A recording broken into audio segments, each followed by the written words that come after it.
भगवान श्री राम के परम भक्त श्री हनुमान जी को तो आप जानते ही होंगे और यह भी जानते होंगे कि प्रभु श्री राम हनुमान जी के हृदय में बसते हैं। लेकिन क्या आप ये जानते हैं कि एक बार पवन सुत हनुमान और श्री राम जी के बीच युद्ध हुआ था। आपको यह सुनकर और भी आश्चर्य होगा कि जब हनुमान श्री राम से युद्ध लड़ने गए तो उन्होंने लड़ने से पहले श्री राम का ही नाम जपा और उनकी ही सौगंध खाई थी। यह घटना अपने आप में ही एक अनोखी घटना है और इसके बारे में बहुत कम ही लोगों को पता होगा। तो आइए जानते हैं किन कारणों की वजह से श्री राम और हनुमान जी को युद्ध करना पड़ा। पुराणों के अनुसार एक बार सुमेर पर्वत पर सभी संतों ने सभा की। कैवर्त देश के राजा सुकंत को जब यह पता चला तो वह संतों का आशीर्वाद लेने जा रहे थे। तभी रास्ते में उन्हें देवर्षि नारद मिले। राजा सुकंत ने उन्हें प्रणाम कर उनका आशीर्वाद लिया। इसके बाद नारद जी ने उनसे उनकी यात्रा का प्रयोजन पूछा।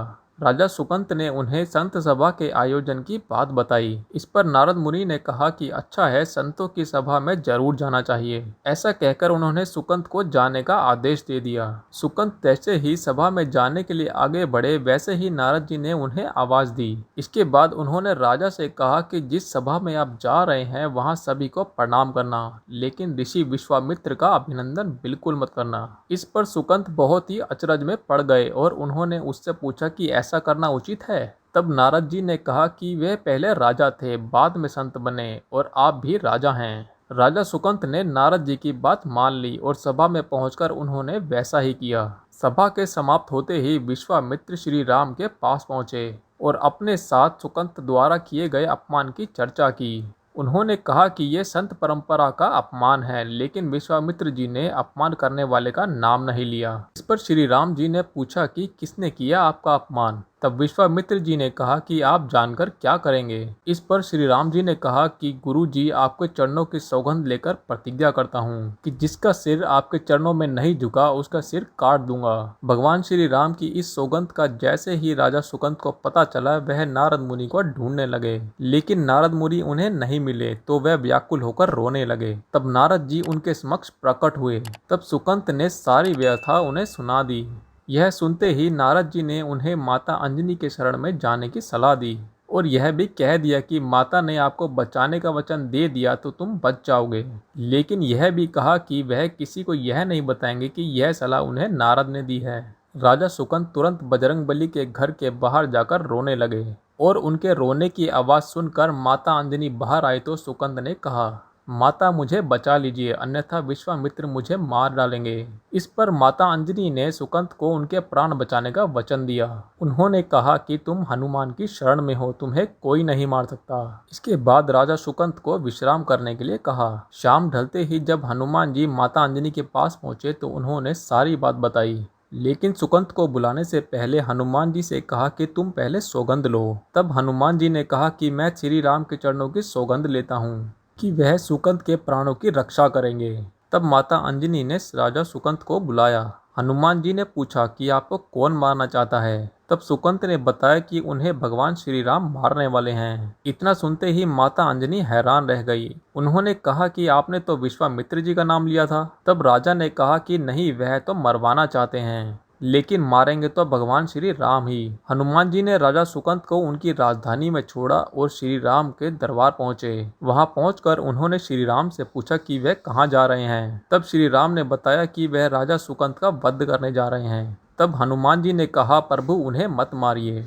तब श्री राम ने कहा कि वे अपने गुरु को वचन दे चुके हैं, अब वह पीछे नहीं हटेंगे।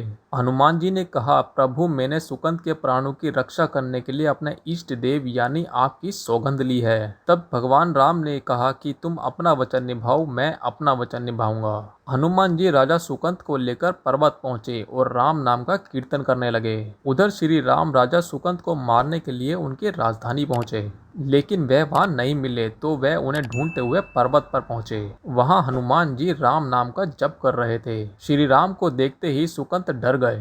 तब हनुमान जी ने सुकंत से कहा, तुम राम नाम का जप करते रहो और निश्चिंत रहो, भगवान राम नाम पर पूरा भरोसा रखो।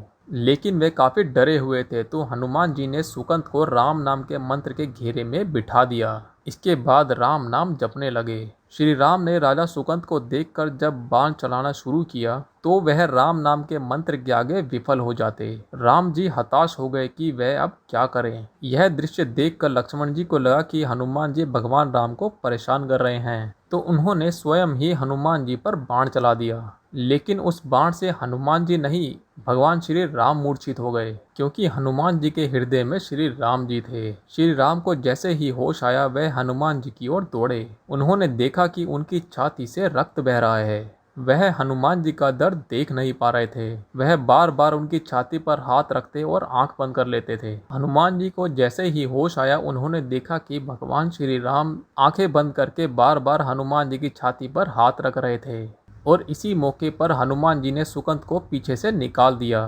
तभी श्री राम ने हनुमान जी के माथे पर हाथ फेरा, लेकिन इस बार वहां हनुमान जी की जगह राजा सुकंत थे। श्री राम मुस्कुराए और हनुमान जी बोल उठे कि नाथ, अब तो इनके सर पर भी आपका हाथ है और आप ही अब इनकी रक्षा करें।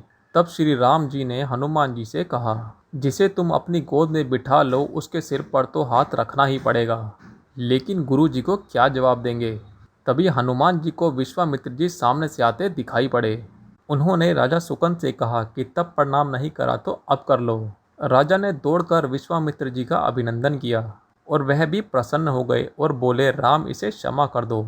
राजा सुकंत विश्वामित्र जी से कुछ कहते इससे पहले ही नारद मुनि वहां प्रकट हो गए। उन्होंने सारी घटना कह सुनाई। तब विश्वामित्र जी ने कहा कि नारद, तुमने ऐसी सलाह क्यों दी। तब नारद जी ने कहा कि अक्सर ही लोग मुझसे पूछते थे कि राम बड़े या राम का नाम बड़ा, तो मैंने सोचा कि क्यों ना कोई लीला हो जाए जिससे लोग अपने आप ही समझ ले कि भगवान से अधिक भगवान के नाम की महिमा है।